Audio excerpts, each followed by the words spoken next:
How to add extras and add-ons to a thrifty rental. Hi everyone, I'm Head260. Today without any delay, let's jump right in. To add extras and add-ons to a thrifty rental, it does have three types of child seats available to rent with a thrifty vehicle.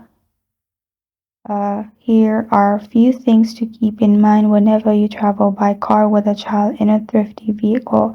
And there are different rules, which is all 50 state laws that require children of certain age or size to be restrained while riding in a passenger vehicle.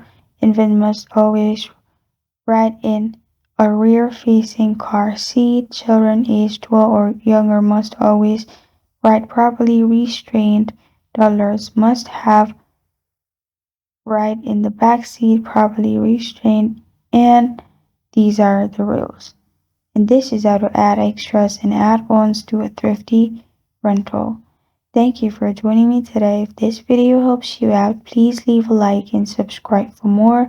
Got a question or want to suggest a topic, comment below. Thank you for watching.